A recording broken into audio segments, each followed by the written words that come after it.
सालाबादप्रमाणे यंदाही नवयुग मित्रमंडळातर्फे परंपरा जपत नवरात्र उत्सव मोठ्या उत्साहात साजरा करण्यात येत आहे।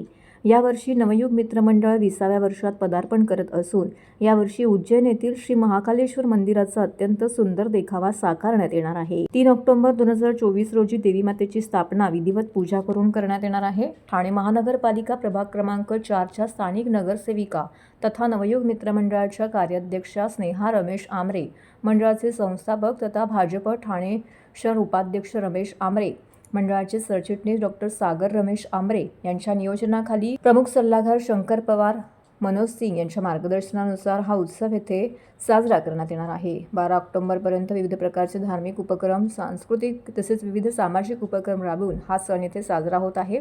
9 दिवस होणाऱ्या या उत्सवाला विविध समाजाचे सांस्कृतिक कार्यक्रम, महाराष्ट्रीयन सांस्कृतिक कार्यक्रम, मंगळागौर, कराओके, स्वरश्री ऑर्केस्ट्रा, सप्तशती पाठ, हरिपाठ, जाप, भजन, निःशुल्क वैद्यकीय आरोग्य तपासणी शिबिर, ताणतणाव निर्मूलन, सहज योग, meditation, stress management, world wide awareness mission, health awareness camp, भव्य महाआरती, रास गरबा, कुमारिकांचं कन्यापूजन व सन्मान, पूजा, होम हवन व महाप्रसाद, सार्वजनिक कार्यक्रमांचं आयोजन करून साजरा करण्यात येणार आहे, अशी माहिती रमेश आमरे व सागर आमरे यांनी दिली आहे। गेले 20 वर्ष नवीन मित्रमंडळ याच्या माध्यमातून आम्ही नवरात्रोत्सव करतो। इथे दहीहंडी उत्सव, नवरात्रोत्सव आणि समाजकार्य हे करत असतो।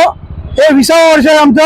आम्ही ह्यावेळेस महाकाल उज्जैन यांची त्या मंदिराची प्रतिकृती आम्ही इथे साकारण्याचा प्रयत्न केलेला आहे आणि लोकांनी भक्तिभावाने त्याची पूजा करावी आणि दर्शन घ्यावं अशी मी विनंती करतो।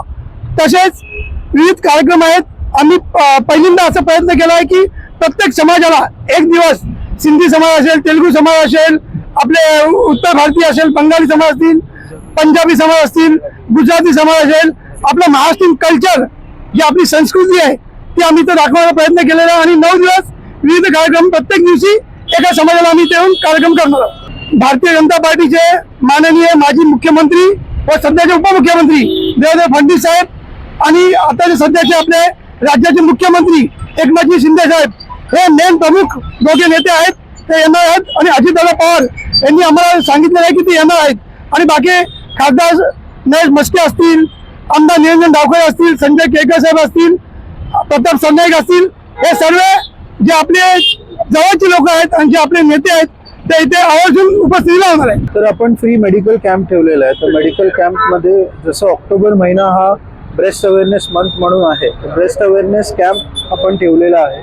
तर महिलांसाठी ब्रेस्ट अवेअरनेस व्हावा म्हणून काय आपण इथे स्क्रीन पण अरेंज केलेली आहे, त्याच्यामध्ये पण ब्रेस्ट अवेअरनेससाठी जे काही उपदेश आहेत ते कंटिन्यूस 10 दिवस चालू राहणार आहे। तसेच आपण स्ट्रेस मॅनेजमेंट स्ट्रेस महिलांचा स्ट्रेस कसा कमी होईल यासाठी आपण भर दिलेला आहे। तर त्याच्यासाठी पण आपण इकडे स्ट्रेस मॅनेजमेंटवरती आपण एक बैठक आयोजित केलेली आहे। तसंच आरोग्यावरती मधुमेह तपासणी झाली, आय चेकअप झाला, यासाठी पण आपण कॅम्प ठेवलेला आहे। तर हा असा नवीन मित्रमंडळाकडनं हा प्रयत्न असतो।